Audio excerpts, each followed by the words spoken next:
Un 70% de los estudiantes con necesidades especiales abandonan el sistema educativo en Canarias una vez que finaliza las enseñanzas básicas. Esta es una de las conclusiones del informe sobre equidad e inclusión elaborado por el Consejo Escolar de Canarias. Natalia Álvarez, que ya nos acompaña aquí en plató, es su presidenta. ¿Qué tal? Buenos días. Buenos días, Antonio. Gracias. Bueno, dicen ustedes que estos chicos y chicas se quedan en una especie de limbo, que muy pocos continúan con su formación en bachillerato o en formación profesional. ¿Por qué ocurre esto? No, bueno, en primer lugar, el análisis que nosotros hemos hecho es de tipo global, ¿no? Entonces, mientras este alumnado está en el sistema educativo, tenemos datos. Entonces, sabemos que se le hace un seguimiento. No solamente que hay oferta de medidas, que son atendidos y atendidas, sino que además hay un seguimiento y por tanto nosotros tenemos datos para poderlos analizar. El problema es que cuando terminan la enseñanza obligatoria, en la posobligatoria y en su inclusión en el mundo laboral, ahí los perdemos, porque no hay datos. Por ejemplo, hay unos 13.000 alumnos, ¿no? Y después resulta que cuando vemos los datos de la FP básica adaptada nos encontramos con 400. Eso no quiere decir que mucho de este alumnado no acceda a otros ciclos de formación profesional en función de sus capacidades.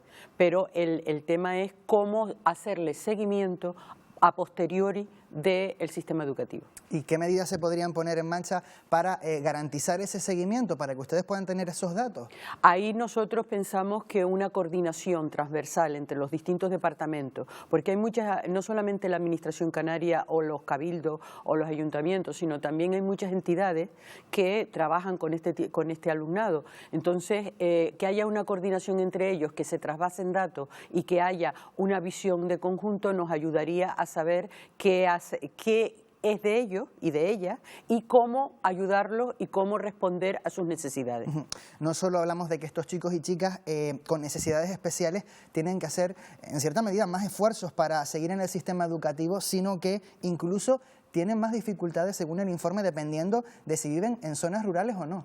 Claro, es que ese es uno de los problemas que tenemos en Canarias. Se ha concentrado la oferta de medidas fundamentalmente en las zonas urbanizadas.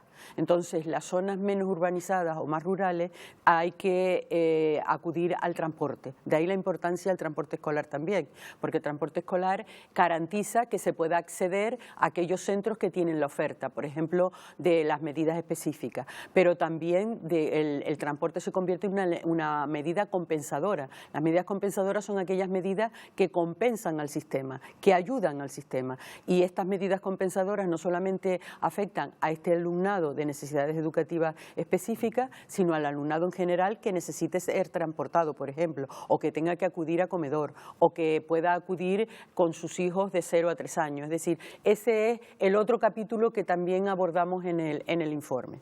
Porque precisamente ustedes dicen que en las enseñanzas básicas un buen número de alumnos y alumnas tienen acceso, por ejemplo, a esos servicios de transporte escolar y de comedor, pero que una vez que se pasa a la educación superior, esto desaparece y que sobre todo pues genera más dificultades para los chicos y chicas con necesidades especiales, pero también para, por ejemplo, quien tiene dificultades económicas. Claro, es que cuando hablamos de vulnerabilidad, hablamos de un espectro muy amplio de la población y sobre todo en Canarias cuando tenemos tristemente una pobreza estructural que hay que afrontar y que hay que darle respuesta, sobre todo para que toda la población, que es un derecho constitucional, el acceso universal y un derecho humano, pueda tener esas posibilidades de formarse y de prepararse. Y en el caso de las medidas compensadoras, en el caso que nombraba de paso de primaria a secundaria, nos encontramos en primaria es generalizado en la oferta de comedor, por ejemplo, y somos la cuarta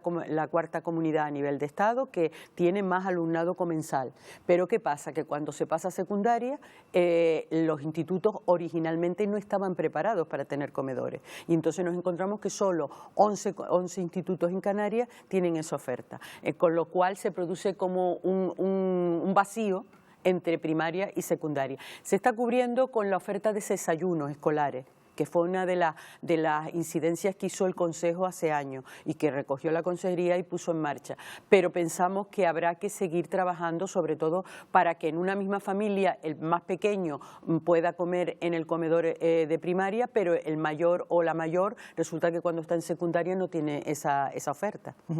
Otra oferta complementaria que ustedes también analizan en el informe es la acogida temprana o la permanencia, y destacan ustedes que no es equitativo en toda la comunidad. No, porque el problema que ocurre con la acogida temprana y la permanencia es que es una iniciativa especial de cada centro. Es decir, es el consejo escolar de cada centro o la comunidad educativa de cada centro la que establece esa medida. Entonces, según decidan o haya demanda en la zona o en la comunidad, establecen la medida o no. Y también es, lo que ha ocurrido a lo largo de estos años es que quienes la ponen en marcha, quienes la impulsan son fundamentalmente las asociaciones de padres y madres, las asociaciones de familia. Entonces, claro, eso es lo que produce disfunciones entre unas ofertas y otras. También han detectado ustedes diferencias entre, por ejemplo, los centros públicos y los centros concertados respecto a la oferta de actividades extraescolares. Sí, en las actividades extraescolares también hay una diferencia, aunque hay mucho, por ejemplo, mucho compromiso de las entidades locales, fundamentalmente los ayuntamientos, en el tema de actividades extraescolares. Hay una oferta muy estructurada en el sector concertado y privado, y en el público depende de la situación de ayuntamientos, de la coordinación entre los centros, etcétera. Hablábamos antes de las dificultades que puede suponer para un estudiante de una zona rural el querer continuar con su formación.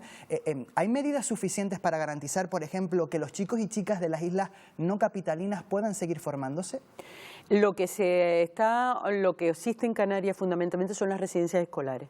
Las residencias escolares contribuyen a que el alumnado que no tiene la oferta que desea, fundamentalmente ligado a los ciclos formativos, ¿no?, que no tiene ese ciclo en la isla o en la zona, pues pueda trasladarse a una residencia y en esa residencia pueda después acudir a esa formación. Por ejemplo, pues en la zona occidental de la isla de La Gomera o de la isla de La Palma viene mucho a la laboral en La Laguna, y a partir de ahí, de ese internado y de esa residencia, pueden ir a las ofertas que hay en la isla, ¿no? Pero sí es cierto que una de las grandes demandas que el sector de cabildos plantea siempre en el seno del Consejo Escolar es que se diversifique y que se establezca en las islas no capitalinas. ¿Por qué? Porque también es un elemento de fijación de población. Así que la gente joven muchas veces sale de las islas no capitalinas y no vuelve.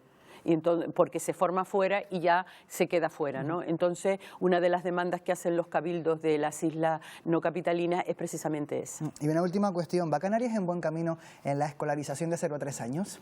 Bueno, la Consejería de Educación ha establecido, después de muchos años de reclamación por parte de la sociedad en general, de la familia y del propio Consejo Escolar, un plan estratégico de 0 a 3 años. Nosotros nos congratulamos de que ese plan se haya puesto en marcha. Nos parece todavía incompleto, que habría que seguir profundizando en él y seguirlo extendiendo, sobre todo por 3 cuestiones, porque el formar desde 0 a 3 años y sobre todo el acompañamiento, la socialización que supone para un niño o una niña de 0 a 3 años es muy importante, porque el centro escolar es un elemento de crear círculos sociales para este alumnado, pero además es un elemento de conciliación familiar y es un elemento de fijación de población, porque las parejas jóvenes, si tienen esa oferta en la zona, pues no se mudan, no se van a otra zona y no producen lo que llamamos ahora las islas vaciadas o las zonas vaciadas, ¿no?